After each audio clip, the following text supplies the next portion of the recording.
compensation scheme could be set up, that means organised. Usually set up is for equipment. You set up a tripod. I have to set up my lights before I do a YouTube video to make sure there's no light reflecting off the whiteboard. And you can set up a compensation scheme as well, which just means, organise it, start a compensation scheme. A new compensation scheme could be set up for thousands. It's almost 16,000, something like 15,800 left disabled by AstraZeneca jab. Concerns raised over existing packages' ability to handle the volume of COVID-related claims, and they mean claims related to the COVID vaccine, in particular this one, although there have been several claims for the others as well. A COVID vaccine compensation scheme could be set up after thousands claimed to have been left disabled, or thousands claimed that they have been left disabled. I want to make it clear that you can use a perfect 2+ infinitive there because of the verb claim. And after claim, seem, appear, hope, pretend, there aren't many verbs that use 2+ perfect infinitive, but claim is one of them. So thousands claimed to have been left disabled as a result of the AstraZeneca jab, the Telegraph has learnt. The Health Secretary is considering plans to establish, there we go, that's set up as well, establish is like set up, to establish a bespoke program. Bespoke means tailor-made. So if you have bespoke furniture made, you have them made especially for your house. And so if something is bespoke, it's made for you.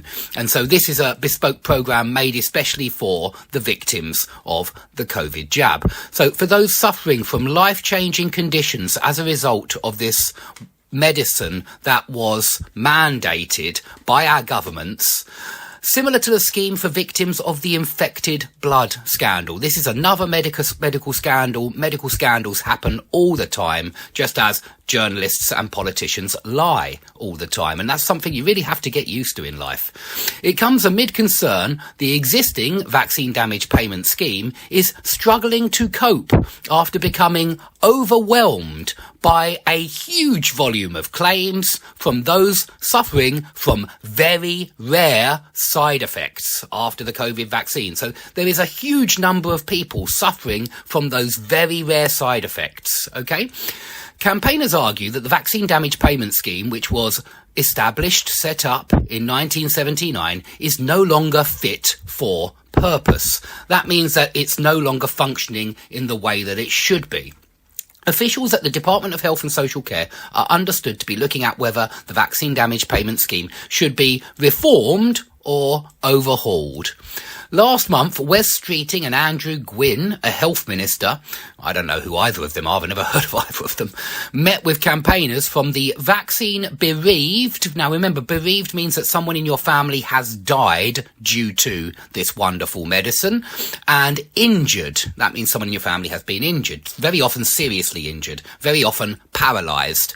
And so they met with campaigners from the Vaccine Bereaved and Injured UK group to discuss their concerns about the existing compensation scheme. Some of the families represented by the Vaccine Bereaved and Injured UK group are involved in the legal action against AstraZeneca, which admitted in a case earlier this year in court documents that its COVID vaccine can, in very rare cases, cause a side effect. So I'll just quickly remind you that there's a huge number of claims from these very rare cases. The pharmaceutical giant is being sued in a class action over claims that the jab developed with the University of Oxford caused death and serious injury in dozens of cases. Okay, but I want to remind you that it's actually over 15,000 people who have applied for compensation. In fact, 15,804. So I'm not sure why it's dozens of cases up here. I'm not sure where they got dozen from. Dozen usually means 12. It doesn't usually mean 15,804. So the government has indemnified AstraZeneca. That means that AstraZeneca do not have to pay any compensation whatsoever, even if their medicine has caused damage. It will be the government who pays. In other words, it will be the taxpayer who pays. In other words, it will be you and me who pay, and not those who made this wonderful medicine. So they have have been indemnified against any legal action, and the government has refused to intervene. Sir Jeremy Wright, MP, the Shadow Attorney General, attended the meeting with Mr Streeting and the Vaccine Injured and Bereaved UK group last month, and has another follow-up meeting with him scheduled in the coming weeks. So there's two options, blah, blah, blah, reforming the scheme. If you are in the very small minority, 15,804, of those injured by the COVID vaccine, well, those people have a right to expect the state to look after them properly. They were only doing what the state mandated them to do.